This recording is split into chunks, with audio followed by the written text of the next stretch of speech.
Tonight, 1 in 4 children remain in poverty. A report claims Scotland is on course to miss a 2030 child poverty reduction target by a large margin. Families are really struggling. It does feel hard just now, and it's why we still have things like food banks, which opened 10, 12 years ago for one winter, which are still open today. Also tonight, the clear-up goes on. Engineers continue to work to restore power to homes and businesses hit by Storm Amy. While in sport, a win on home soil. Bob McIntyre on his Dunhill Cup victory at the home of golf, a week on from Ryder Cup glory in the US. I'm Andrea Breimer. This is the STV News at 6, live from Aberdeen.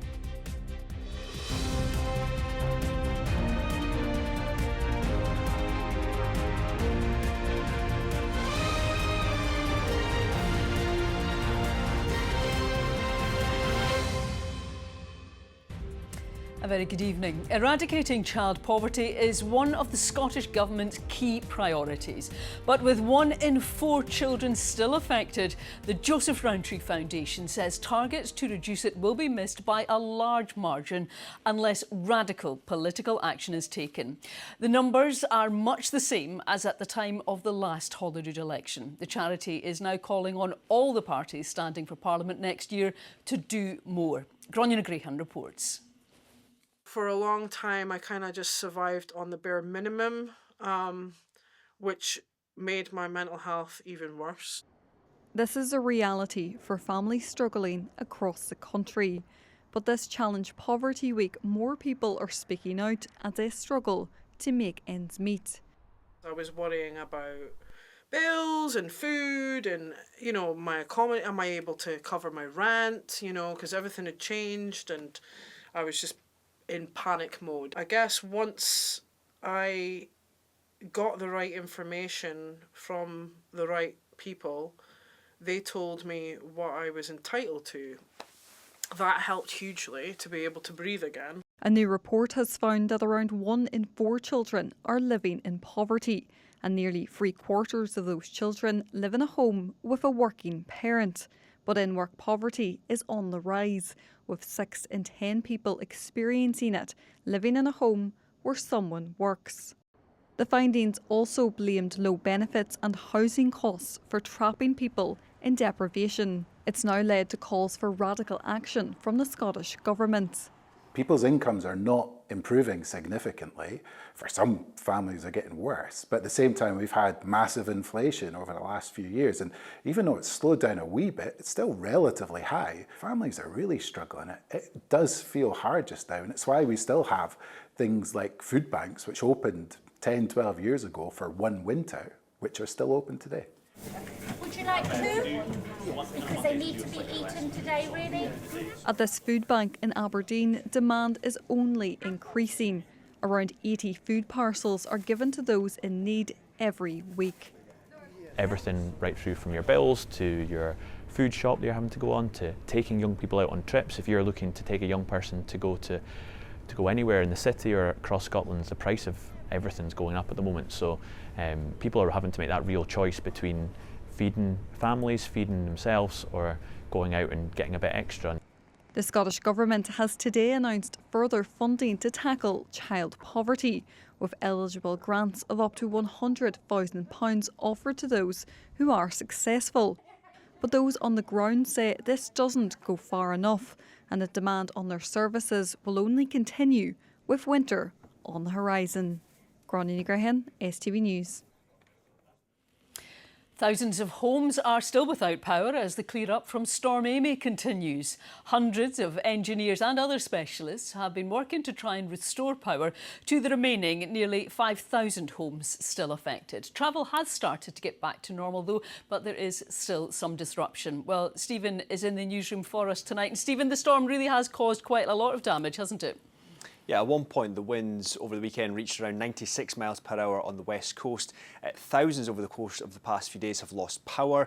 Today engineers have continued to try to work and restore power to those who are still without, clearing lines and repairing faults. SSEN say around 4,900 properties are still without power, but more than 83,000 have been reconnected over the course of the past few days. Those who are still off are mainly in the Highlands. Now, SSEN say several hundred engineers and tree cutting specialists have been brought in to try and get people reconnected as quickly as possible, with around 700 faults on the network fixed. The firms say they hope those who are still without power will be back on by the end of tomorrow. An army of engineers out there finding faults, fixing power lines and reconnecting homes. Some of those repairs have been complex with multiple points of damage on our lines, and that has taken time. But I'd like to reassure customers still without power that we're getting there, and we'll look to support them as we work to reconnect. Alongside our restoration efforts, we've got a welfare operation that's up and running. We served more than 15,000 meals over the course of the weekend and today through our hot food vans, which are up and down the country, and arrangements with local restaurants. Now, of course, there's also been damage across parts of the country, with some buildings damaged and many fallen trees. That in particular had an impact on the rail network. Many train journeys cancelled and some lines closed. Things are starting to get back to normal today, but lines like Aberdeen to Inverness are still facing disruption, and the Inverness to Wick line is still closed this evening too. So as always, the message is to check before you travel. There's also been some disruption to schools. Invergordon Academy closed today and tomorrow because of damage. Now, elsewhere, police are also appealing for witnesses after a road worker on Saturday was assaulted. They say at about midday on Saturday, the worker, who was operating a chainsaw, was working on the A82 near Spion Bridge when he was approached by a motorist who assaulted him and pushed him into a ditch. He's described as being a white man, mid 40 to 50 years old, and is believed he spoke with a French or Italian accent. Thank you, Stephen. NHS Grampian has been asking other health boards for support after operations were cancelled due to a lack of sterile surgical instruments. An unknown substance had been found on the instruments, which had been cleaned at the decontamination unit at Aberdeen Royal Infirmary. It's now out of use. The facility at Woodend Hospital will continue to operate, but it's unable to process enough instruments to carry out all planned procedures. The Conservatives have pledged to scrap GB Energy, abandon net zero targets and reverse the windfall tax on offshore oil and gas as part of a flurry of policy announcements at the party's conference. Tories are gathering in Manchester, with the party struggling to regain ground against both Labour and Reform. Well, our Westminster correspondent Paris Gertsianis is there. Paris, it's certainly a turbulent time just now in politics. What is the mood like there in Manchester? Yeah, well, it's an odd one, Andrea. You'd be forgiven listening to the Conservatives all day for forgetting that they are the official opposition, not just taking the fight to Labour to win back power, but fighting just to be heard. Such is the momentum behind Nigel Farage's reform. The Tories really need to remind voters on the right that they're still here. That may be why the Shadow Energy Secretary, Claire Coutinho, took the unusual step of delivering her conference speech in the form of a PowerPoint about energy prices. Only Ed Miliband could launch an £8 billion energy company that won't produce any energy. So let's call it what it is. It's a vanity project that won't cut bills, so we will scrap it. As long as we need gas, as much as possible should come from Britain. That's why we will scrap Ed's mad ban on new oil and gas licences, we will reverse the energy profits levy, and we will back the North Sea. Those weren't the only big policy moves from the Conservatives here in Manchester. Today we also heard from the Shadow Chancellor Mel Stride, who said the Tories would cut £47 billion from public spending, including thousands of public service jobs, and instead give £5,000 to young workers in their first job to buy their first home or put into savings. And we're told that when Kemi Badenoch stands to give her conference speech on Wednesday, there will be even more policy announcements in it. This from a leader who took over her party saying she didn't need to come up with policies quickly because she would take time to think it over. Even though this is Kemi Badenoch's first conference as leader, some are already saying it may be her last. She'll have to have some bold announcements to try and make her party relevant again. We shall see. Paris, thank you. Scottish beef producers say they can't export their products to the United States because the costs are too high. In May, a deal was signed between the two countries allowing the free trade of 13,000 tonnes of beef, but it requires additional certification. The sector also fears an influx of products to the UK could disrupt the market here. Hayley Bomber reports. Scotch beef is in demand across the world, so it was hoped a new deal signed between the US and the UK in May to export and import more than double the amount of beef could provide an opportunity. But so far, it's not one the industry in Scotland has been able to take advantage of. Around 750 tonnes of Scotch beef is processed at this site every single week, and about 15% of that is destined for the export market, mostly going to Europe. It could go to the United States, but experts say the cost to do that is still far too high. The biggest problem we have in Scotland is there are no plants that are approved to export to the USDA. Current regulator FSS are quoting some of our members in the region of £250,000 to go through the audit process.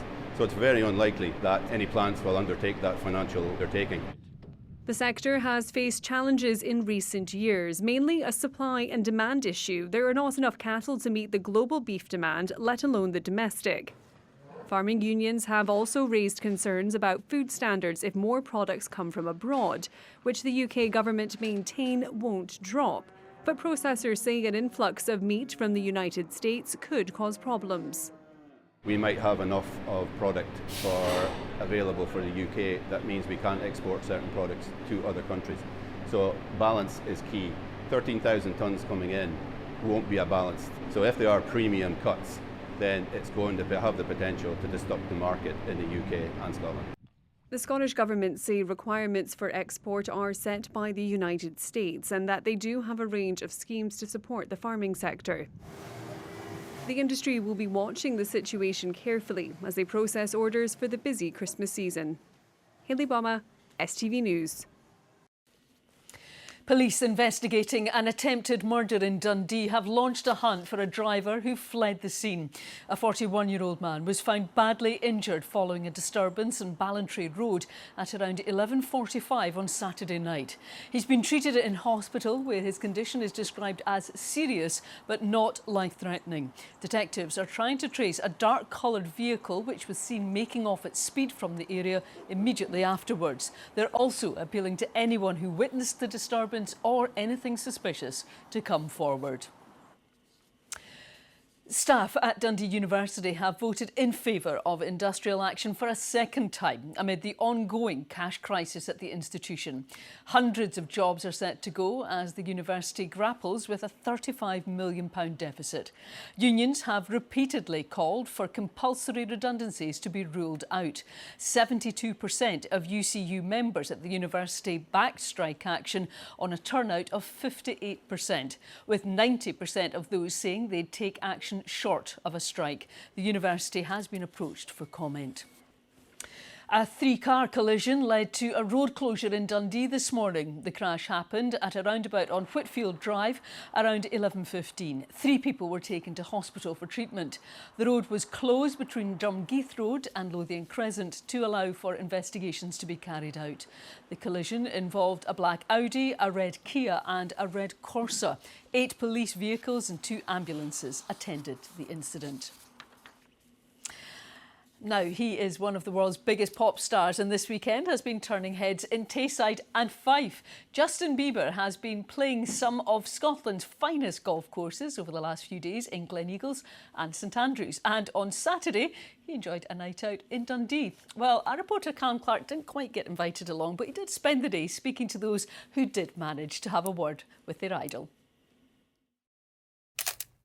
He's one of the world's most famous faces, and this weekend has been popping up all over Tayside and Fife. These growing pains. As well as the golf, the Canadian pop star was spotted wandering through the streets of Dundee on a night out. We don't do burritos, unfortunately. Which ended, as I'm sure many of us can relate, with some fast food. Check the screen, make sure everything's right with your order, please. On the streets of St Andrews today, those who weren't able to see him were trying to recreate one of his social media selfies. Are you a bit gutted you didn't see him yourself? Honestly, yes. I am pretty gutted, yeah.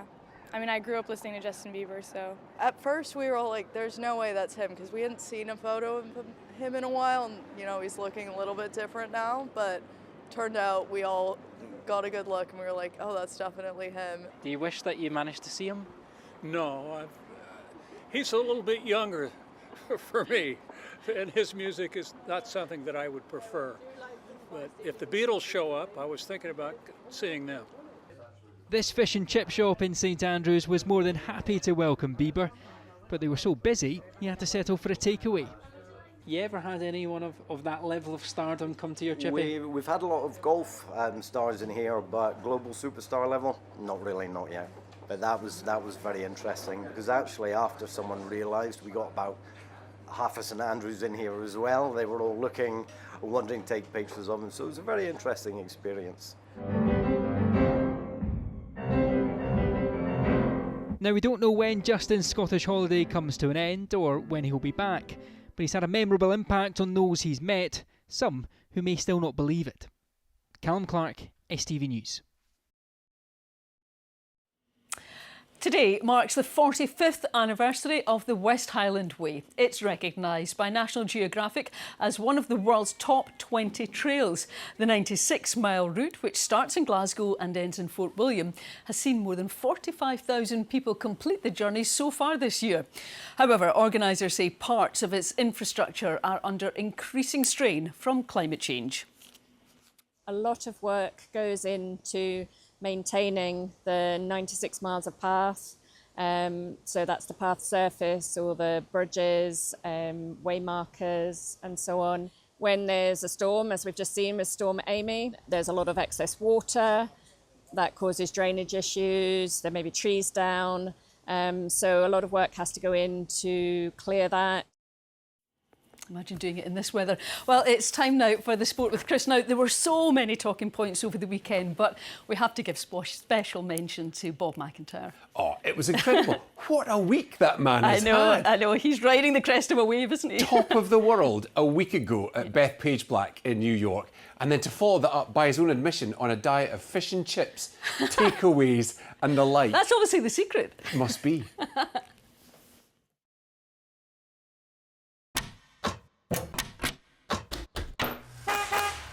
Your window to sport. C.R. Smith sponsors STV Sport. Good evening. Well, more on Bob in just a moment, but we'll start with football tonight.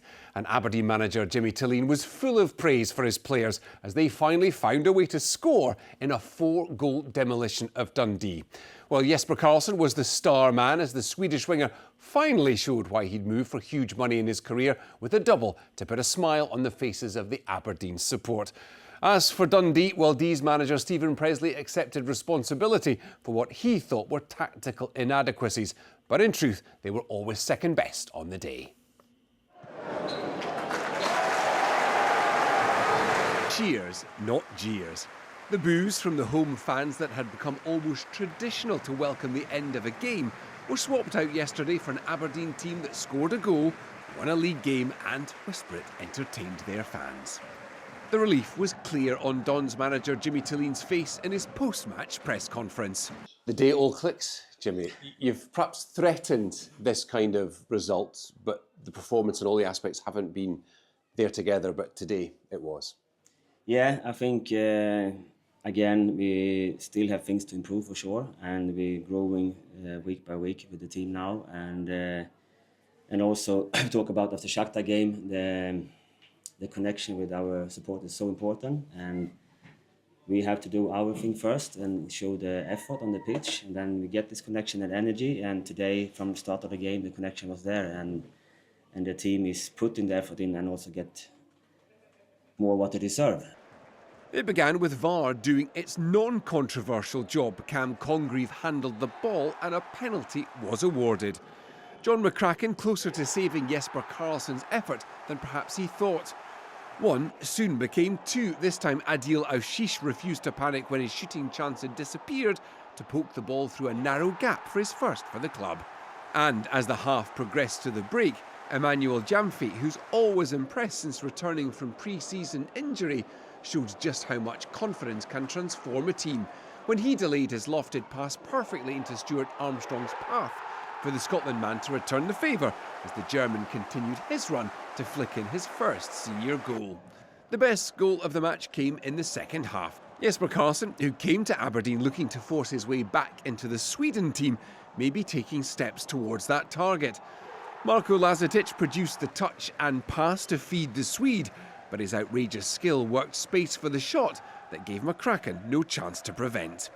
I think you have seen from every game he's getting a little bit better because he needs this game intensity, the game fitness, and we have pushed him quite hard because of his background, and he has played quite a lot, but still he recovered really well and has this mentality to step out on the pitch again and taking responsibility, so I'm really happy for him. Dundee, well, they have already produced more points than their fans feared they would, but this was a step back after a win over Livy and a good second-half display in defeat at St Mirren. Dark Blues manager Stephen Presley was very honest in his assessment. From a tactical perspective, we didn't manage to get it right. You know, we'd worked on certain aspects, we didn't manage to execute those aspects, and ultimately that's on me. Dundee United manager Jim Goodwin bemoaned more dropped points after his team recovered from a self-inflicted losing position at home to Livingston. The Lions should have been more than one goal to the good at the break, but a shape change and a half-time kick up the backside saw the Terrors get over their first 45 fright to level through Christian Carestes. The point moves United up to 4th in the table.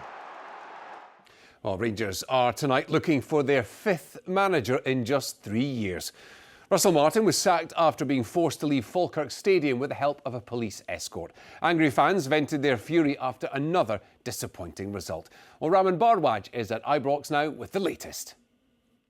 A very good evening from Ibrox, where Rangers are searching for another head coach. That after Russell Martin was sacked last night. The final straw was the 1-1 draw against Falkirk yesterday, a result that leaves Rangers sitting 8th in the Premiership, and Martin's record is an awful one. Just 5 wins from 17 competitive games. Fans wanted him gone. Many fans didn't take to him from day one, and last night they got their wish. We got some reaction earlier on. Steven Gerrard, but is that possible? I don't know. Is the money all been spent? I don't know. I thought Barry Ferguson was the right person for the job. He's Rangers through and through. The coaching staff that he brought in were Rangers through and through. If it's 7 games ever and you know they're doing that bad, then I suppose anybody could go in and do a better job. So that's all I've got to say about that. But Rangers' next game is not until a week on Saturday against Dundee United here at Ibrox. It's currently the international break, and it's our understanding that Rangers want to target a quick replacement to Russell Martin's successor. Now, Steven Gerrard is a name that has been circulating. He, of course, was a manager here previously. He won the league title here back in 2021. Now, he was appointed by former Rangers chairman Dave King back in 2018, and in an exclusive interview with STV, Dave King says he would love to see Steven Gerrard back at the club. Well, that is the latest here from Ibrox. Yet another sacking and yet another search for a new head coach. Thank you very much. Well, as Raman mentions, International Week this week into Scotland now, and Angus Gunn admits he may need to leave Nottingham Forest. That's if he wants to keep his place in future national team squads. Well, the goalkeeper who's training with the squad ahead of this week's World Cup qualifiers against Greece and Belarus at Hampden says he's disappointed with his lack of game time at Forest. Currently, all 3 of Scotland's squad keepers don't feature for their clubs. I went into a situation at the club where, I thought I'd be getting, obviously not regular game time, but some game time in terms of cups and things like that. It's not really materialised, which I'm disappointed about. The thing for me, it's not a long-term sort of contract, so there's definitely options, even in January, to possibly reconsider. A smile as big as that trophy. Exactly a week on from playing his part in Europe's dramatic Ryder Cup win in New York, Bob McIntyre became the first Scotsman in 20 years to lift the Alfred Dunhill Links Trophy. Well, McIntyre, who took 1.5 points from a possible 3 at Bethpage Black last week, secured his victory with a round of 66 to finish on 18 under for the weekend. Here's Reem Sitar. Bob McIntyre was all smiles for the second weekend in a row, just days after aiding Europe in securing the Ryder Cup in New York. Very worthy champion. Thank you. Scotland's top golfer bagged almost £750,000, winning the Alfred Dunhill Links Championship with some phenomenal golf in terrible conditions. And last week was incredible, but yeah, this week's just as important in my career. But yeah, the last 2 weeks have been special, and to crown this week off with a win is, yeah, I don't know what to say. I mean, it's unbelievable to get the win last week and then come out here this week and get the win. McIntyre outshone a star-studded field on his home ground, with fellow Ryder Cup teammates Tommy Fleetwood, Matt Fitzpatrick and Tyrrell Hatton also in the mix. The strong field making the victory all the sweeter for the Oban native. My round on Friday at Kingsbarns was as good as I've played. Controlled my golf ball unbelievably well. Mike done a great job keeping everything dry, keeping us on a straight and narrow, to be honest. I'm lucky enough that I was in a good position this week, and no expectation from myself. I went out there, played free and played beautifully, and yeah, just lucky enough to get the job done. After 2 Ryder Cup wins, the Scottish Open and now the Dunhill Links, McIntyre says the only thing that could eclipse this weekend would be winning the Open Championship at Royal Birkdale next summer. Reem Sitar, STV Sport. World number 8 now, world number 1 next year.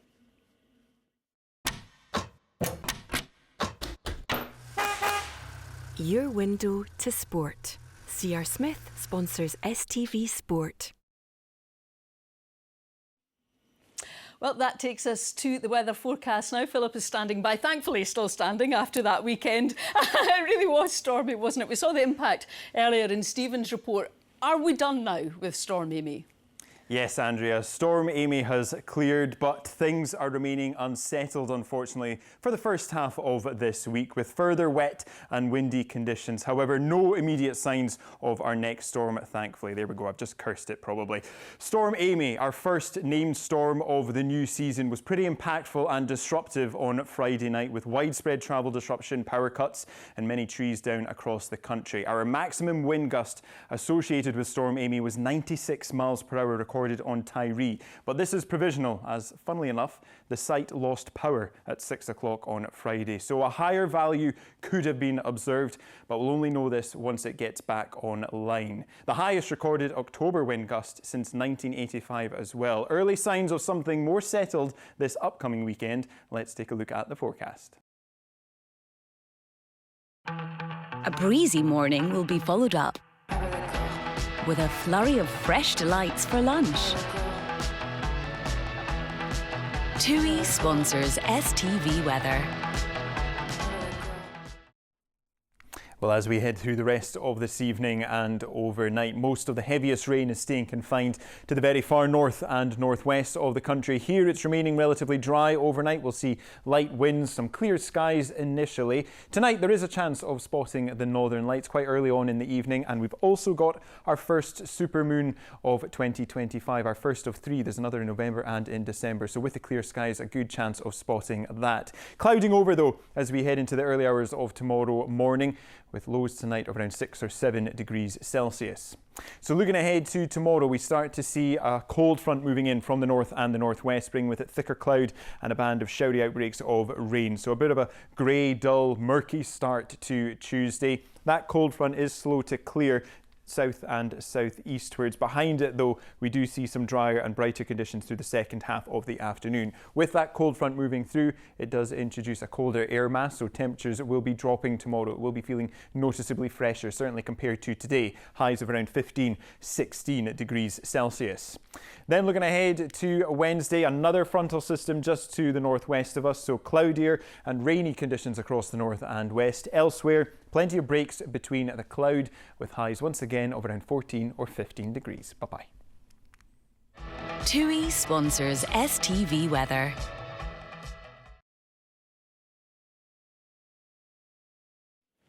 Well, that's how it's all looking as we start another week. From the team here, have a great night. We hope to see you again tomorrow. Bye-bye.